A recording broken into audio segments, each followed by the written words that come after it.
बघा, काल आपण काय शिकलो? Kepler's law. Kepler's law of planetary motion.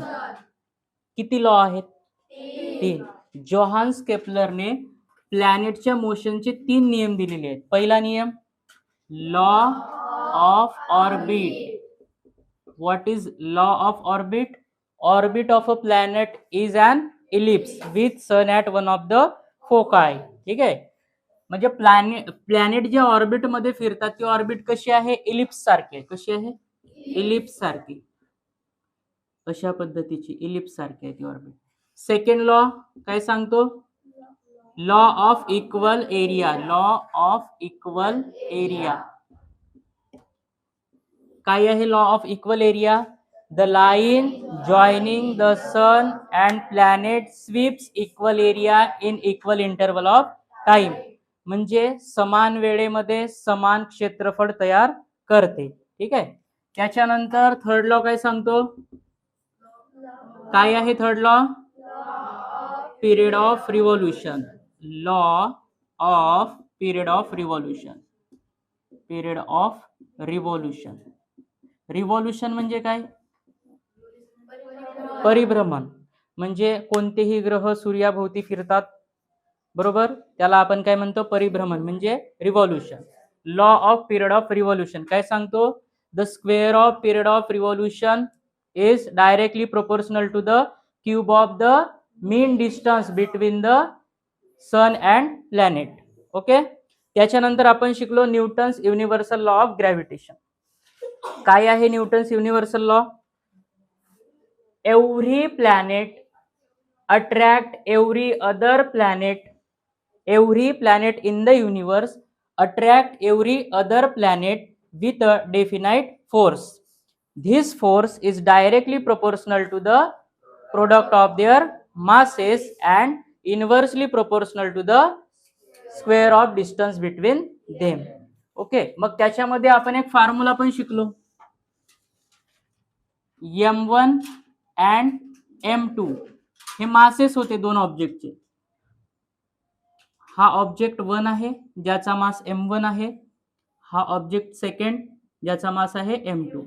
यांच्यामधील डिस्टन्स आहे त्याला आपण r पण लिहू शकतो, d पण कन्सिडर करू शकतो. इथे आपण d कन्सिडर करू. ठीक आहे. यांच्यामध्ये एक अट्रॅक्टिव्ह फोर्स आहे. मग Newton's universal law of gravitation काय म्हणतो? की युनिव्हर्स मध्ये कोणतेही दोन ऑब्जेक्ट असतील त्याच्यामध्ये जो फोर्स आहे तो फोर्स त्यांच्या मासेसच्या प्रोडक्टच्या डायरेक्ट प्रोपोर्शन मध्ये असतो. म्हणजे त्यांचा जो वस्तुमान आहे त्याच्या गुणाकाराच्या समानुपाती म्हणजे डायरेक्ट प्रोपोर्शन मध्ये असतो. आणि त्यांच्यामध्ये असलेल्या डिस्टन्सच्या अंतराच्या स्क्वेअरच्या इनव्हर्स प्रोपोर्शन मध्ये असतो. ठीक आहे. मग त्याला आपण मॅथमॅटिकली कसं लिहू शकतो? जसं m1 आणि m2 काय झाले? मासेस झाले. f काय झाला? त्याच्यामधला फोर्स झाला. ठीक आहे. आणि d काय आहे? त्यांच्यामधला डिस्टन्स आहे. मग याला आपण मॅथमॅटिकली कसं लिहू शकतो? Force is directly proportional to m1 into m2 and inversely proportional to d square, square of distance between them. Okay. मग प्रोपोर्शनॅलिटीचा साइन रिमूव्ह करायचा आहे आपल्याला. काय लावतो याच्यावर आपण? Equal to. आणि याच्यामध्ये आपण एक कॉन्स्टंट ऑफ प्रोपोर्शनॅलिटी यूज करतो. आणि याच्यामध्ये काय यूज केलं होतं आपण? Capital G. m1 into m2 upon d square. What is G? What is G? Universal gravitational constant. Universal gravitational constant. Universal gravitational constant. What is the value of G? 6.67 into 10 to the power minus 11 newton metre square per kg square. Unit लिहिताना आपण याला असं पण लिहू शकतो, newton metre square per kg square. इथे बघा पर kg square लिहिला आहे आणि इथे kg चा पॉवर काय लिहिला? -2. जर आपण याला फ्रॅक्शन मध्ये लिहित आहोत तर पॉझिटिव्ह 2 असेल आणि विदाउट फ्रॅक्शन लिहित आहोत तर निगेटिव्ह 2 असेल. ठीक आहे. इंडायसिसच्या रूलनुसार अशा पद्धतीने जी ची value 6.67 into 10 to the power -11 आहे.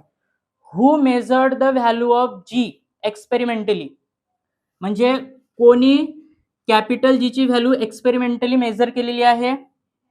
Henry Cavendish. Henry Cavendish.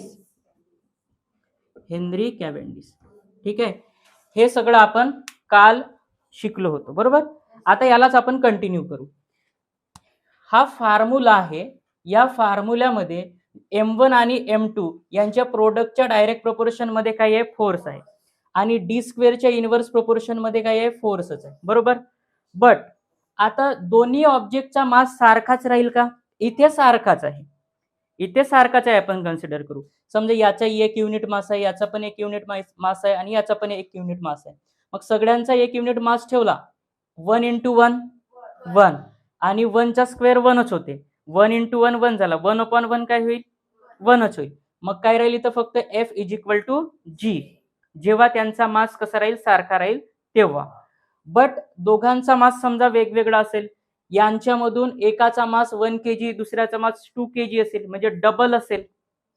ठीक आहे, if the mass of one of the object is double, दुप्पट असेल, ठीक आहे, तर अशा वेळेस काय होणार? If mass of one of the objects is double. समजा इथे एखाद्या ऑब्जेक्टचा मास जर डबल असेल तर काय होणार? म्हणजे मास आणि फोर्स एकमेकाशी कसे डायरेक्ट प्रोपोर्शन मध्ये आहेत. डायरेक्ट प्रोपोर्शनचा अर्थ काय होतो? जर एक क्वांटिटी वाढली तर त्याच प्रोपोर्शन मध्ये दुसरी क्वांटिटी सुद्धा वाढत असते, याला आपण डायरेक्ट प्रोपोर्शन म्हणतो. मग जर इकडचा एक मास जरी वाढला तर फोर्स सुद्धा वाढेल. ठीक आहे, पण किती वाढेल? किती वाढेल? जेवढा मास वाढलेला आहे, इन्क्रीज झालेला आहे, तेवढाच फोर्स इन्क्रीज होईल. म्हणजे एक मास डबल झाला तर फोर्स सुद्धा काय होईल? डबल होईल. ठीक आहे, if mass of one of the object is double, force is also double. Force सुद्धा काय होईल? डबल होईल. कसं होईल बघा. आपण काय केलं? कोणताही M1 किंवा M2 दोघांपैकी कोणाचीही एकाची व्हॅल्यू आपण 2 कन्सिडर करू. M1 = 2. Therefore F = capital G as it is ठेवायचं आपल्याला, इंटू M1 × 2. M1 ची व्हॅल्यू किती आहे? 2 आहे, आणि M2 as it is upon मध्ये d². F = G × 2 × G × M2 upon मध्ये d². आता बघा काय झालं, हा डबल झाला की नाही? 2 ने मल्टिप्लाय करत आहोत, याचा अर्थ तो काय झाला? Double. Second, if distance is double, समजा आता अंतर जर डबल दुप्पट झाला असेल तर, दोन ऑब्जेक्ट मधला डिस्टन्स जर दुप्पट केलं तर, सुरुवातीला ओरिजिनल डिस्टन्स जेवढा आहे त्याच्याही दुप्पट केला आपण, तर ग्रॅव्हिटेशनल फोर्स काय असेल? If distance is double, that is D = 2.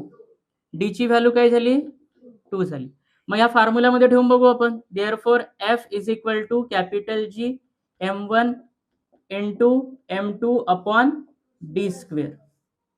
Therefore F = capital G M1 × M2 upon 2d². 2d². D ची व्हॅल्यू 2 नाही करू आपण, याच्यामध्ये हा जो डिस्टन्स आहे डी ची व्हॅल्यू 2 केलं तर तो होणार नाही. आपल्याला डिस्टन्सला डबल करायचं आहे.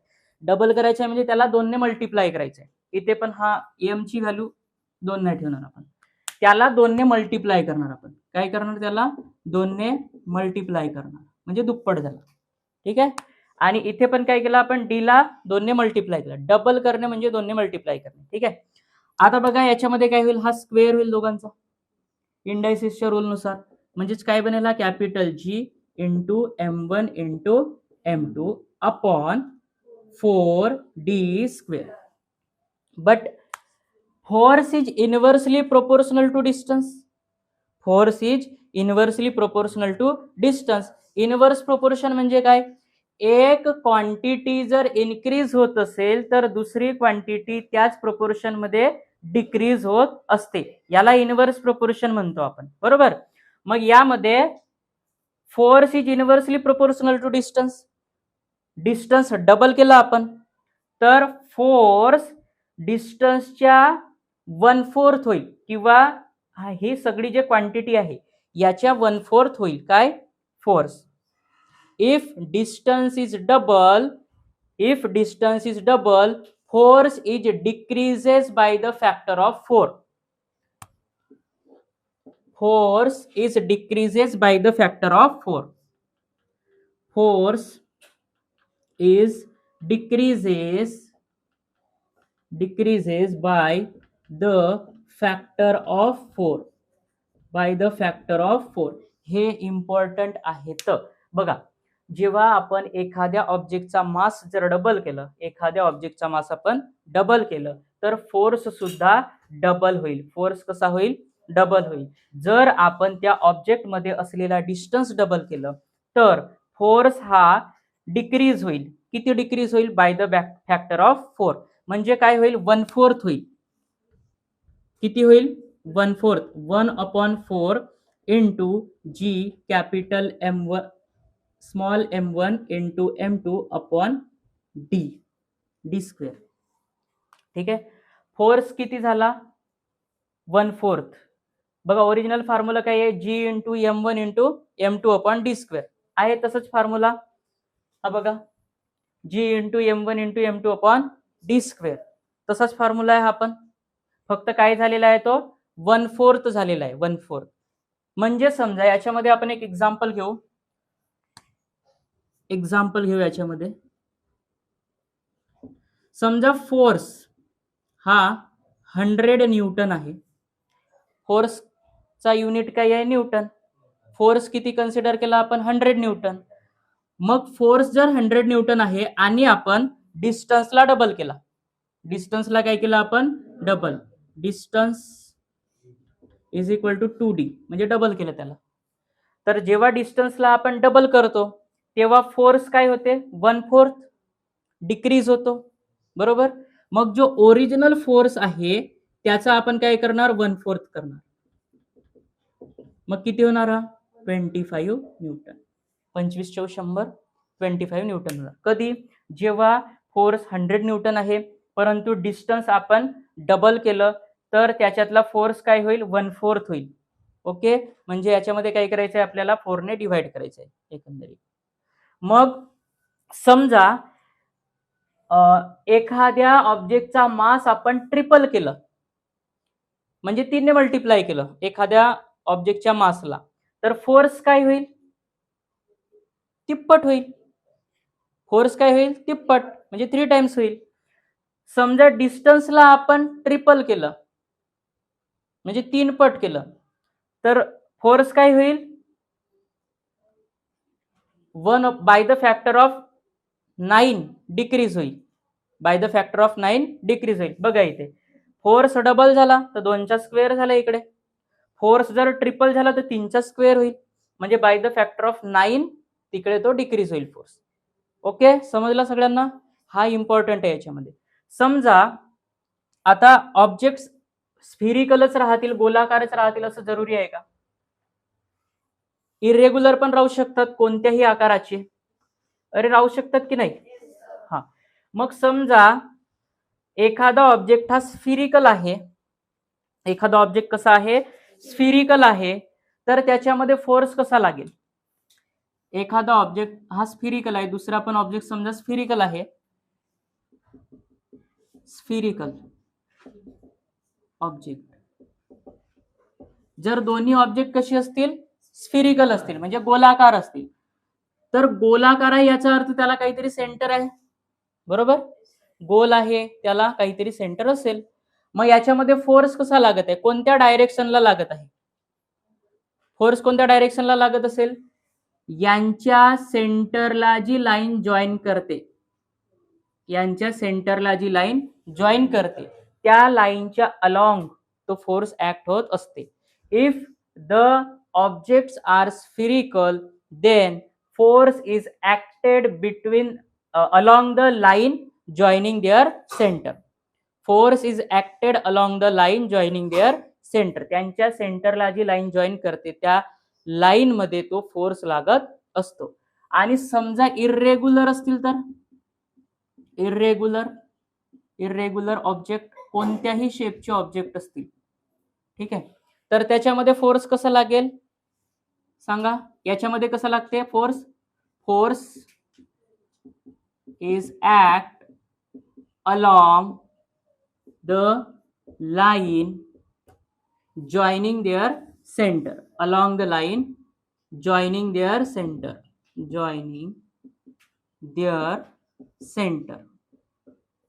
त्यांच्या सेंटरला जोडणाऱ्या रेषेच्या अलॉंग मध्ये तो फोर्स लागत असते.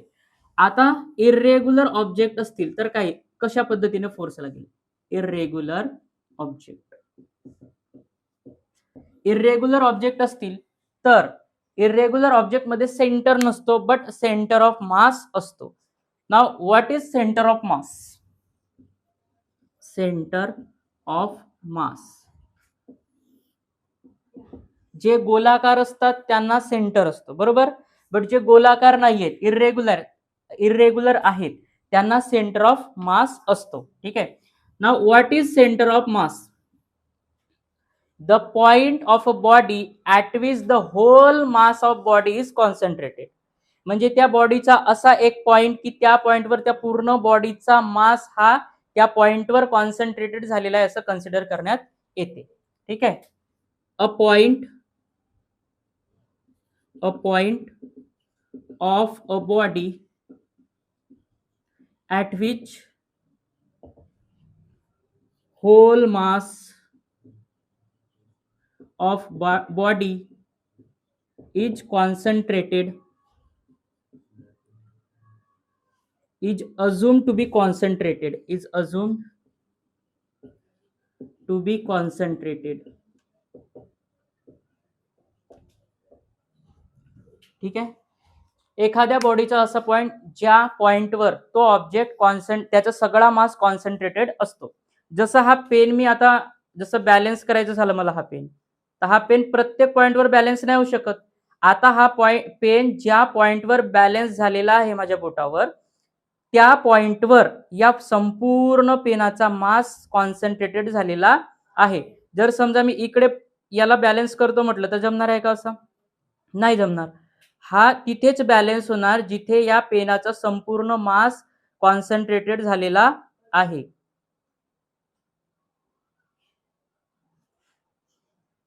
या पद्धतीने समजलं का. आता हा ज्या पॉइंटवर बॅलन्स झालेला आहे त्या पॉइंटवर ह्या पेनाचा संपूर्ण मास कॉन्सन्ट्रेटेड झालेला आहे. मग जेव्हा इरेग्युलर ऑब्जेक्ट्स असतात तेव्हा force is act along the center of mass, हे पॉइंट लक्षात ठेवायचे तुम्हाला. जेव्हा दोन्ही ऑब्जेक्ट स्फिरिकल असतील तेव्हा त्यांच्यामध्ये फोर्स कसा लागेल along the line joining there centre. आणि दोन्ही ऑब्जेक्ट इरेग्युलर असतील तर फोर्स कसा लागेल along the centre of mass. त्यांच्या सेंटर ऑफ मास ला जी लाईन जॉईन करते त्या लाईन मध्ये तो फोर्स लागेल. ओके. आता आपल्याला शिकायचं इनव्हर्स स्क्वेअर लॉ.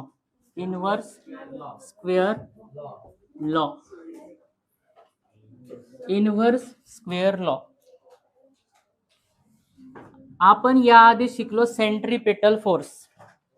शिकलो. What is centripetal force.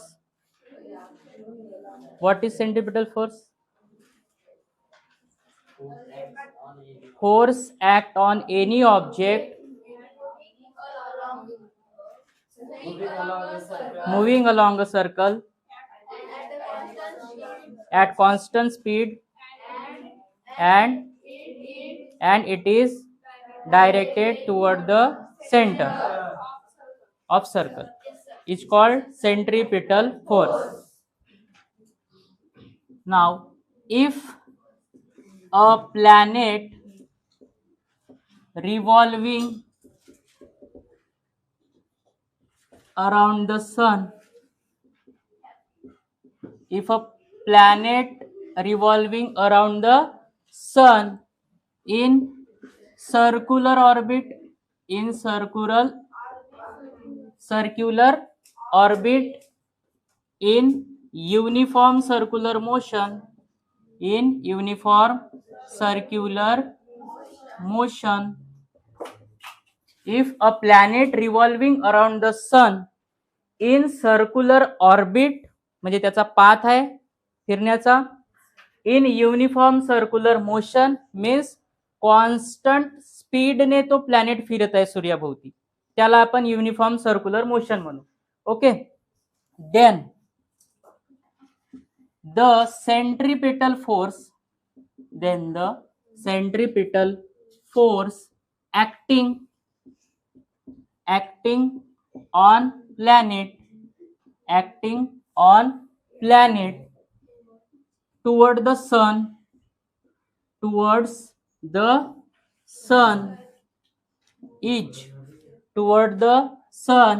is centripetal force F is equal to mv square upon r.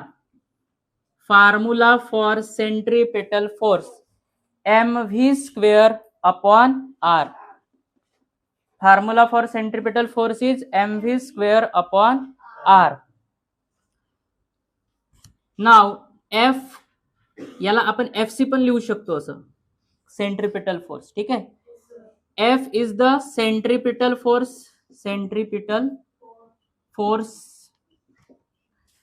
M is the mass of planet, and V is the, what is V? Velocity. And what is R? Distance of planet from sun, म्हणजे सूर्यापासून असलेला distance planet पर्यंतचा. ठीक आहे.